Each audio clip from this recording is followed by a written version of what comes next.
Hey guys, this is Mohit Choubey and you are watching Knowledge Brook. आज हम Knowledge Brook में Indian economics में हम वार्षिक योजनाओं पर चर्चा करेंगे। हमने पहली, दूसरी और तीसरी पंचवर्षीय योजना पर चर्चा की।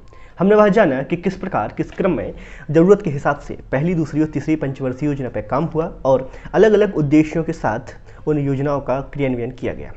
उसके बाद हमने देखा कि 1965 के दौरान हमारा पाकिस्तान से युद्ध हो गया। उसके बाद ड्रॉट की परिस्थिति उत्पन्न हो गई। 1962 में चाइना के साथ युद्ध हुआ और इसके बाद भारत के पास इतना फाइनेंस नहीं था, इतना पैसा नहीं था कि वह पंचवर्षीय योजना पे इन्वेस्ट कर सके। तो लगभग प्लान हॉलीडेज या एनुअल प्लान्स की स्थिति उत्पन्न हुई और 1966 से लेकर 1969 तक 3 वर्ष तक एनुअल प्लान या प्लान हॉलीडेज रहा। अब प्लान हॉलीडेज के दौरान भी भारत सरकार ने, ऐसा तो है नहीं कि देश के विकास में कोई काम किया ना हो, तो काम किया गया, जिस पर आज हम चर्चा करेंगे। तो एनुअल प्लान्स की बात करें तो यहाँ पे 3 एनुअल प्लान्स आते हैं 1966 से 69 तक। ये सिचुएशन क्रिएट होती है इंडो पॉक कन्फ्लिक्ट पे, जिस पे हमने अभी थोड़ी देर पहले पिछले वीडियो में चर्चा की थी कि किस प्रकार इंडो पॉक कन्फ्लिक्ट भारत को देखना पड़ा। फिर 2 सक्सेसिव ड्रॉट, उस समय 2 लगातार जो सूखे की स्थितियाँ हैं उनसे गुजरना पड़ा। उसके बाद डिवेल्युएशन ऑफ करेंसी। अब बात आती है डीवैल्यूएशन ऑफ करेंसी की। तो डीवैल्यूएशन ऑफ करेंसी मतलब आपकी मुद्रा का मूल्य कम कर देना। जब बहुत ज़्यादा भारत में उस समय जो कि परिस्थितियाँ उत्पन्न हुई थी उससे बहुत ज़्यादा ही जो महंगाई है बढ़ गई थी और महंगाई बढ़ने की वजह से बहुत लोगों को बहुत ही परेशानियाँ हो रही थी। भारत का इंपोर्ट एक्सपोर्ट प्रभावित हो रहा था। तो भारत ने डीवैल्यूएशन ऑफ करेंसी कर दी। मतलब जो विदेशी करेंसी है या विदेशी मुद्रा है उसके एवरेज में अब भारत के ज़्यादा सामान को खरीदा जा सकता था। और जब कम पैसों में लोग भारत से ज़्यादा सामान खरीद पाएंगे तो इंटरनेशनल मार्केट में भारत के सामान की एक कॉम्पिटिटिव कंडीशन या फिर एक प्रतिस्पर्धात्मक परिस्थिति उत्पन्न होगी, जिससे भारत की करेंसी की वैल्यू या भारत की मुद्रा की वैल्यू धीरे धीरे सुधरने लगेगी और यहाँ का जो यहाँ पर महंगाई हुई है या यहाँ पर जो इन्फ्लेशन आया है वह कंट्रोल होगा।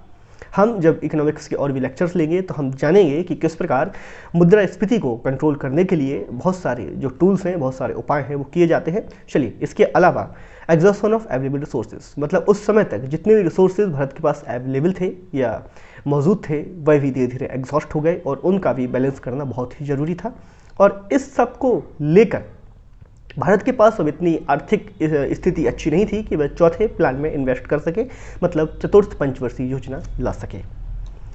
तो अब थोड़ा सा हम एक ओवरव्यू लें कि इंडो पाक वॉर जो 1965 में हुआ उसकी परिस्थितियाँ क्या थी। This war started following Pakistan operation Gibraltar. मतलब 1965 का जो युद्ध है उस समय पाकिस्तान ने भारत के खिलाफ एक ऑपरेशन चलाया जिसका नाम था operation Gibraltar, which was designed to infiltrate forces into Jammu and Kashmir to precipitate an insurgency against rule by India। मतलब जम्मू कश्मीर के क्षेत्र में जो भारत सरकार का राज्य है या भारत सरकार के अंतर्गत जो ये क्षेत्र आता है उसके खिलाफ जो पाकिस्तान गवर्नमेंट है उसने जो ऑपरेशन जिब्राल्टर चलाया और जो पाकिस्तानी फोर्सेस हैं उनको यह इन्फिल्ट्रेट किया। मतलब यहाँ पर उनको जो हम कहते हैं कबूतरबाजी या फिर इनको सीमा लांघ कर ये भारत की टेरिटरी में घुसते हैं और भारत के राज्य को उखाड़ फेंकने की या भारत की राज्य व्यवस्था को डिस्टर्ब करने की कोशिश करते हैं। India retaliated by launching a full scale military attack on west Pakistan. उस समय तक वेस्ट पाकिस्तान ही हम कहेंगे क्योंकि बांग्लादेश और पाकिस्तान 2 थे क्षेत्र थे पाकिस्तान के। बांग्लादेश वाला ईस्ट पाकिस्तान और यह वेस्ट पाकिस्तान कहलाता था। वॉर जो युद्ध था लगभग 70 दिन तक चला, जिसकी वजह से हम कह सकते हैं कि इन्हीं कंडीशंस में, इन्हीं वजहों से भारत में एक प्रकार की मुद्रास्फीति उत्पन्न हुई, क्योंकि भारत के जितने भी रिसोर्सेज थे, जितना भी पैसा था वह इस वॉर को सस्टेन करने में, इस युद्ध को लड़ने में वेस्ट जा रहा था।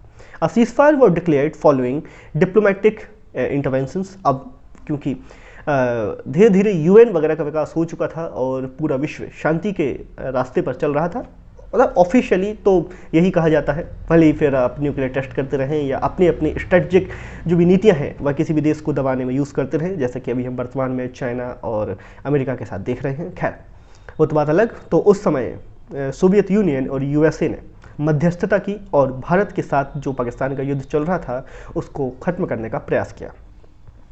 तो ताशकंद डिक्लेरेशन लिया गया, जहाँ पे जानते हैं कि उस समय हमारे जो प्रधानमंत्री लाल बहादुर शास्त्री जी की मौत हुई थी। तो ताशकंद डिक्लेरेशन, आप ताशकंद फाइल्स नाम की एक मूवी है वह देख सकते हैं, जिसमें ताशकंद डिक्लेरेशन के ऊपर एक मूवी बनाई गई है और लाल बहादुर शास्त्री की हत्या के ऊपर भी उसमें चर्चा की गई है।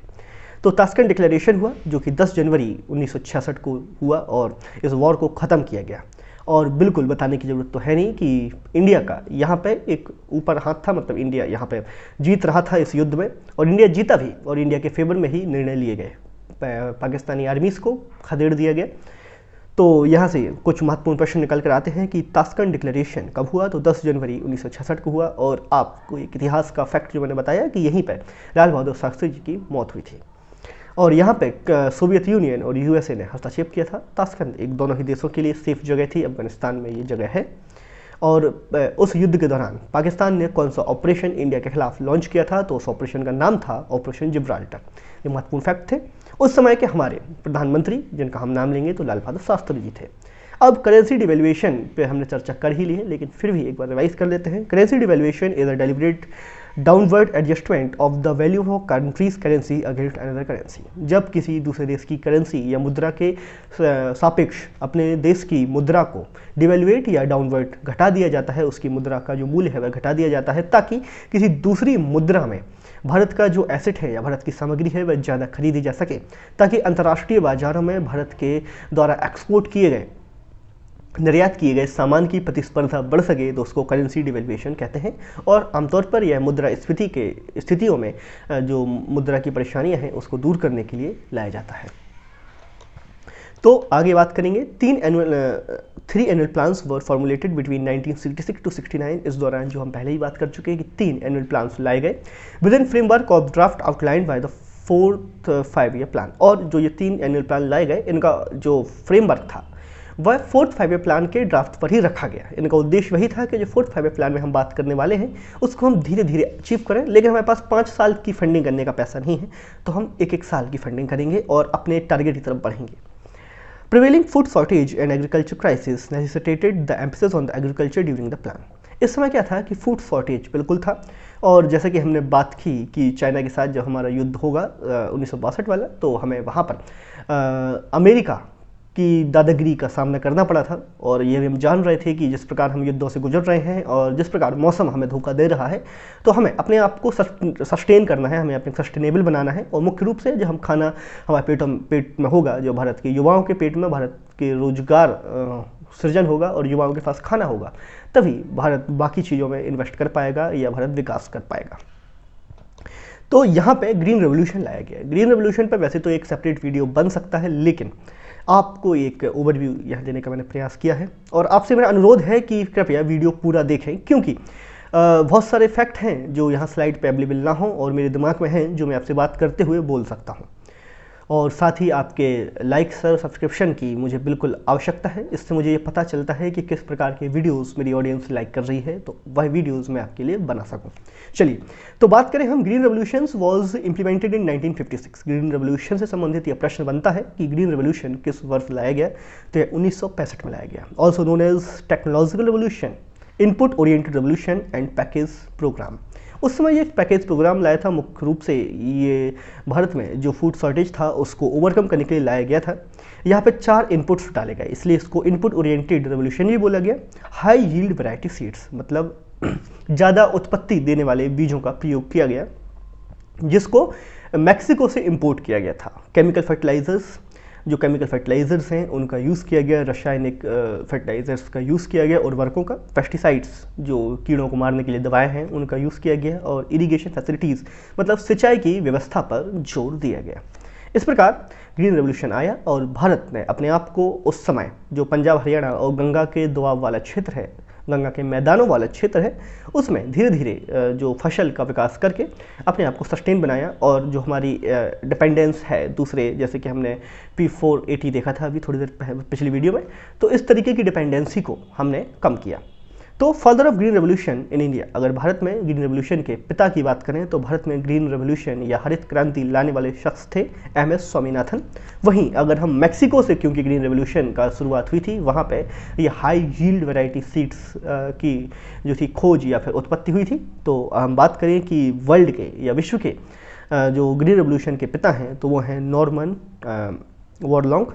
तो नॉर्मन बोरलॉन्ग जो हैं ये मैक्सिको से संबंधित एक वैज्ञानिक थे ये रहे नॉर्मन बोरलॉग, और इनसे संबंधित जो मुख्य तथ्य थे वो हम देख लें।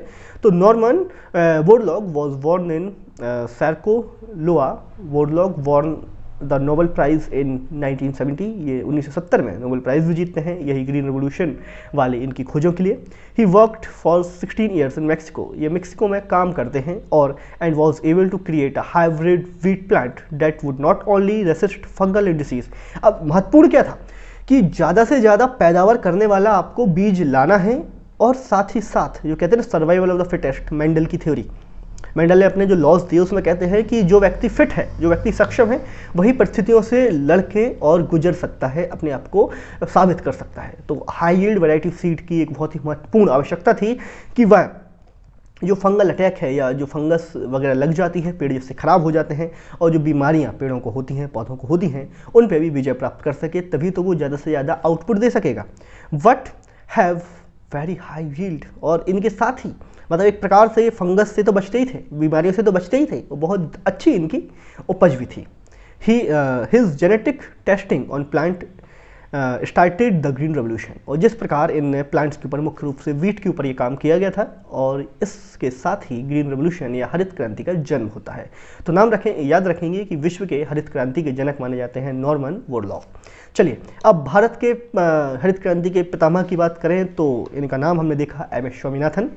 और MS. Swaminathan has been called the father of green revolution in India for his role in introducing the further developing high yield variety of wheat in India. इन भारत में भी पहले तो मैक्सिको से हमने इंपोर्ट किया और हमने अपने तुरंत की ज़रूरतें थी उनको पूरा किया, लेकिन बाद में जो एम.एस. स्वामीनाथन जी हैं, इनने देश के लिए हाई यील्ड वैरायटी सीड्स का विकास भी किया, और साथ ही इनने एक एम.एस. स्वामीनाथन रिसर्च फाउंडेशन की स्थापना भी की, जहाँ पे हाई यील्ड वैरायटी सीड्स के ऊपर काम किया जाता है।